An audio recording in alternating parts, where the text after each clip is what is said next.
In 2026, the smartphone world feels like it's reached a plateau. Every year we get slightly faster chips and slightly better cameras. But then, Honor drops the Magic 8 Pro Global Edition. And honestly, the spec sheet looks like a fever dream. We're talking a 7100 mAh battery, a screen that could probably light up a stadium, and a 200 megapixel periscope zoom. Now, if you're in the US, you probably know Honor as the brand that split from Huawei to keep Google services. They've been playing the underdog for years. But with this phone, they aren't just trying to compete. They're trying to take the crown. At around $1,100, it's priced exactly like the iPhone 17 Pro and the Galaxy S26 Ultra. So, the question is this the ultimate everything phone, or is it just doing too much? Let's find out. Let's start with the hardware. It's a big phone. No way around that.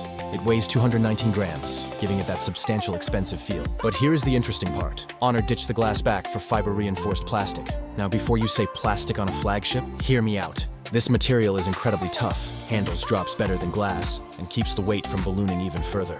They've also upgraded the durability to IP69K. Most flagships stop at IP68. IP69K means it can literally survive high-pressure hot water jets. I'm not saying you should take it into a sauna, but you probably could. Then there's the AI button. It's a physical, mechanical key on the side. Sound familiar?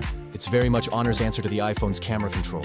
You can double tap to launch the camera or long press to pull up Yo-Yo Vision, Honor's AI assistant, that can summarize what's on your screen or translate text in real time. It's tactical, it's clicky, and for those of us who miss physical buttons, it's actually pretty satisfying. The screen is, quite literally, one of the best I have ever seen. It's a 671-inch LTPO OLED with 120 Hz. But let's talk about those nits. Honor claims a peak brightness of 6,000 nits.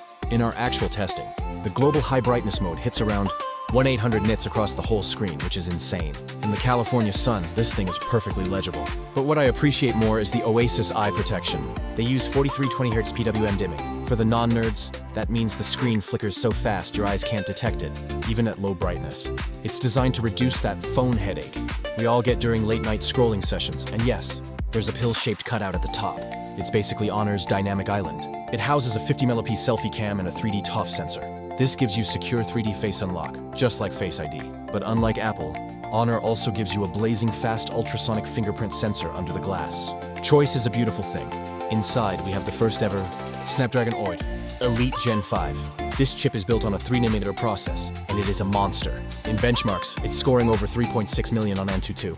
In the real world, it feels like there is zero latency. Everything from 4K, video editing to playing Genshin Impact at 120 FPS feels effortless. Honor has also added some software magic here. They have an on-device AI frame generation tool.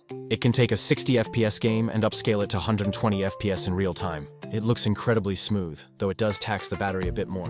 One thing to watch out for is thermal management. If you toggle on performance mode, the phone puts out crazy numbers but gets hot pretty fast. I found that leaving it in balanced mode is the sweet spot. You still get more power than you'll ever need, but the phone stays cool in your hand.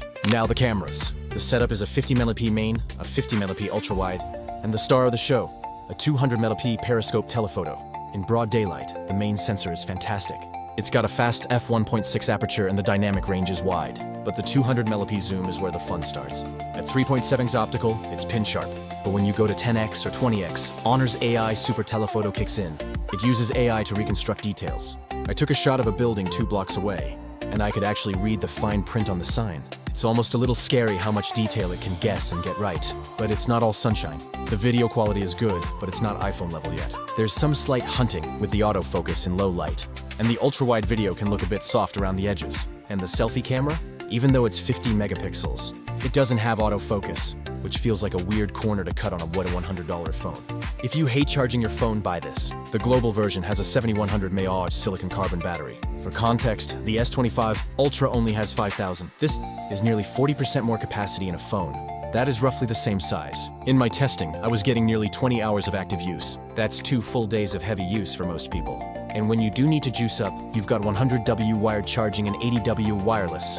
It goes from dead to 100% in about 40 minutes. It's 2026, and we finally have a flagship that doesn't give you low battery anxiety. Software-wise, it's Magic OS 10 on top of Android 16. It looks very polished, a bit like a mashup between Android and iOS. You get 7 years of major OS updates, which puts Honor right up there with Samsung and Google in terms of longevity. Features like Magic Portal allow you to drag and drop text or images into other apps instantly.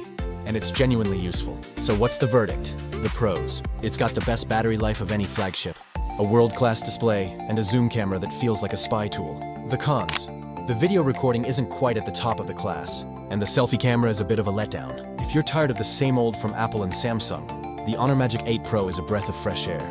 It's a spec-heavy powerhouse that actually delivers in the real world.